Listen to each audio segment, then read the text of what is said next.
Last time we took on the Elite Four without using moves in battle, we needed Pokemon that took on specific roles. This time is no different.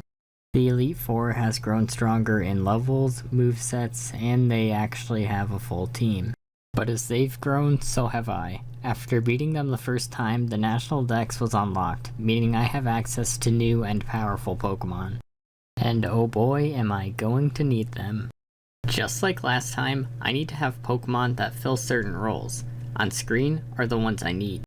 I choose the following Pokemon: Magneton, Houndoom, Gyarados, Hippowdon, Shedinja, and Nidoqueen.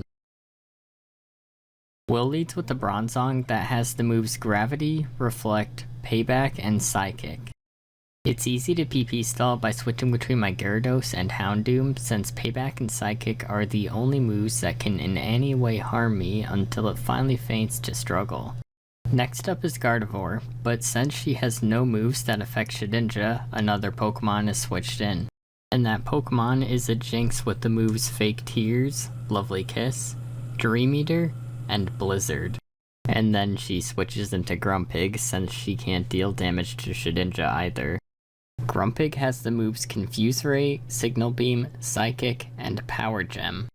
By switching between Magneton and Houndoom, Psychic does nothing and Power Gem does so little that Leftovers recovers most of the damage. Eventually, Grumpig runs out of Psychic, so I switch into Nidoqueen to tank the Signal Beams until Grumpig struggles. I make Gardevoir switch out again and Xatu takes her place. She has the moves Quick Attack, Shadow Ball, Confuse Ray, and Psychic. I can easily stall out Psychic and Shadow Ball by switching between Magneton and Houndoom. Quick Attack allows me to poison Xatu with Poison Point until it faints. Jinx is up again. This time Will is officially out of moves that affect Shedinja, but since I only have one and switch it out every turn, that doesn't guarantee my victory. The only moves I have to worry about with Jinx are Blizzard and Dream Eater. I switch between Gyarados and Shedinja to stall out her moves while lowering her attack until she struggles. He sends in Gardevoir next, and this time she's here to stay. That's a problem because she has the moves Calm Mind, Charge Beam, Focus Blast, and Psychic. Setup moves like Calm Mind are my worst nightmare because the Pokemon get powerful enough to knock mine out even with resistances. I switch Shedinja in whenever I can, but she continues to set up. She gets to the point where a single Charge Beam does almost half of my Houndoom's health. Switching in Hippowdon isn't an option at this point because the Sandstream will make Shedinja faint. Once out of Charge Beam, my worries are over because she only has Psychic left, which can't damage Shedinja and Houndoom, so I get to the point where Gardevoir struggles. That leaves Slowbro with the moves Curse, Amnesia, Body Slam, and Psychic. Since it's her last Pokemon and I don't need Shedinja to stall this one, I send in Hippowdon, whose ability sets up the Sandstorm. And in case you didn't know, in this generation that ability is broken. The Sandstorm will stay up the entire fight unless another weather condition or weather blocking ability is used. The Sandstorm is enough to finish Slowbro, but I also poisoned it to speed things up and win the fight against Will. Koga leads with the Skuntank, who can't really hit me with the move other than Explosion since the other ones are Sucker Punch, Dig, and Toxic. Eventually, it's forced to use Explosion, so I send in Shedinja to be unaffected. Crobat has Fly, Cross Poison, Toxic, and Mean Look. He's the reason I have Shed Shells on Magneton and Nidoqueen. But he does a lot of damage, so I try to get a few Intimidates off and end up being trapped and forced to restart. Next attempt, I get a couple of Intimidates up without getting trapped and switch between Nidoqueen and Magneton until struggle. Swalot has Yawn, Amnesia, Pain Split, and Sludge Bomb. Pain Split actually does a lot of damage to my Pokemon since they're a higher level and at high health, but I got him to Pain Split my Shedinja once and stalled the rest out. Toxicroak has Cross Chop, X-Scissor, Swagger, and Gunk Shot. He'll always use Swagger on turns Shedinja is in, so I get free Intimidates up and can stall out his damage. Muck literally cannot hit any of my Pokemon with his moves that consist of Minimize, Screech, Swagger, and Toxic. Lastly, Venomoth has the moves Double Team, Baton Pass, Psychic, and Silver Wind. Stalling those moves out is no problem, so I beat Koga. Bruno leads with Hitmontop but switches to Hitmonlee upon seeing Shedinja. It knows the moves Swagger, Close Combat, Reversal, and Blaze Kick.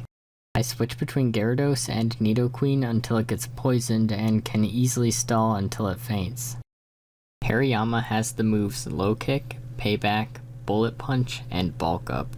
Bulk Up is scary because he can raise his attack quicker than I lower it, but eventually I poison him and continue to lower his attack until he faints, so Gyarados takes a lot of damage. After Hitmontop switches out, I switch into Gyarados to get Leftovers Recovery and Intimidate off. Machamp has the moves Bullet Punch, Foresight, Stone Edge, and Dynamic Punch. He does a lot of damage, but I get to the point where Intimidate makes it so he does less damage than I heal, so I can stall him out with Poison. Now that Bruno is out of moves that affect Shedinja, he keeps Hitmontop in. He has the moves Counter, Quick Attack, Close Combat, and Earthquake. Because of this moveset, he's basically a free heal for my Pokemon until I'm full HP and poison him. Hitmonchan has Substitute, Drain Punch, Close Combat, and Bullet Punch. I didn't know this until it happened, but Poison Point works through Substitute, so he went down a lot easier than expected. Last up is Lucario with the moves Extreme Speed, Close Combat, Counter, and Iron Tail. I can't poison him, but he can't really hurt my team, especially with Intimidates up, so eventually I beat Bruno. Karen leads with a Weavile that knows Ice Shard, Night Slash, Ice Punch, and Low Kick. I switch between Gyarados and Houndoom to lower her attack while getting hit by not very effective moves. When the attack is -6, I switch into Nidoqueen for poison. She uses a full restore, but poisoning her again is no issue, so Weavile faints. Absol has the moves Night Slash, Psycho Cut, Detect, and Perish Song. She eventually uses Perish Song and is smart enough to switch, which is annoying because Night Slash critical hits were doing a lot of damage to my Houndoom, who I will need later in the fight. Honchkrow has Drill Peck, Whirlwind, Sucker Punch, and Thunder Wave. At first, I switched between Gyarados and Nidoqueen to lower attack and try for poison, but unluckily don't get poisoned, and I even thought that Drill Peck had a high critical hit ratio because it got a few, but apparently it doesn't. Many Drill Pecks later, I finally get the poison, and something dangerous happens. Whirlwind brings out Hippowdon, which starts the Sandstorm. The good news is that I need Hippowdon Sandstream specifically for this fight. The bad news is that Shedinja is now useless. With poison and sand damage, the Honchkrow faints, and it's time for Karen to bring out the Pokemon that made me think this challenge would be impossible. And that is none other than the huge threat from last time, Houndoom, only this time stronger. She has Nasty Plot, Dark Pulse, Flamethrower, and Sludge Bomb. Last time, our only chance to beat it was to poison it on the off chance it went for Crunch. This time it has no contact moves, so that's not an option. But since we have the National Dex, I finally have access to weather abilities, so since the Sandstorm is already up, I can switch between Magneton and Houndoom, so the poison type move Sludge Bomb always hits the Pokemon it doesn't affect Magneton. And Flamethrower will always be absorbed by my Flash Fire Pokemon, Houndoom. The reason the opposing Houndoom doesn't go for Dark Pulse is because it's not very effective on Houndoom. If it did use that move, even with one Nasty Plot up, Magneton would faint after a couple. By switching between these two Pokemon while the sand does damage, I do enough to beat her. Once more, Absol does some damage to my team before switching because of Perish Song. Spiritomb has the moves Curse, Confuse Ray, Pain Split, and Sucker Punch. Pain Split and Curse do a lot of damage to my team, especially with some of the seemingly unpredictable Pain Splits, but the Sandstorm comes in handy by finishing her off after a Curse. Absol pulls the ult switcheroo for the final time after using Perish Song, and in comes Umbreon. He has the moves Curse, Payback, Confuse Ray, and Sucker Punch. Even though Curse raises attack, it's not as bad as it was with the Ghost-type Pokemon Spiritomb, especially when Umbreon's on such a short timer. With no other Pokemon to switch in, Absol finishes herself off with Perish Song, defeating Karen. For the final for real last battle of the playthrough, Lance leads with Salamence. He has the moves Flamethrower, Shadow Claw, Dragon Claw, and Rest. I switch between Gyarados and Magneton, so I get hit by not very effective moves while lowering his attack. Because of Rest, I have to tank all of his attacks until he struggles, but my Pokemon end up healing most of the damage up with leftovers. Lance's Gyarados tries to set up even with Shedinja, but his lack of ways to actually hit through Wonder Guard makes him switch eventually. Charizard has the moves Flamethrower, Air Slash, Dragon Claw, and Hyper Beam. Similar to Salamence, I switch between Gyarados and Magneton to bait out Flamethrower and Dragon Claw. After his attack is -6, instead of Gyarados, Houndoom comes out so he can fully heal. Air Slash and Hyper Beam do a lot more damage, but I can heal Magneton back up by sending him in on Dragon Claws until Charizard finally uses Struggle. After Gyarados, Dragonite comes out. He has the moves Fire Blast, Safeguard, Draco Meteor, and Hyper Beam. By switching between Shedinja and Gyarados, I am immune to the Draco Meteor while he wastes Fire Blast on Gyarados. When he runs out of those, switching between Shedinja and anything else puts him in a loop of Hyper Beam, which won't affect Shedinja, and Safeguard, which won't damage whatever comes out. I get to fully heal all of my Pokemon while he spams Safeguard until he struggles. Garchomp has Swords Dance, Outrage, Earthquake, and Roar. Swords Dance is a problem because he can raise his attack faster than I can lower it, especially since I only have one Intimidate user.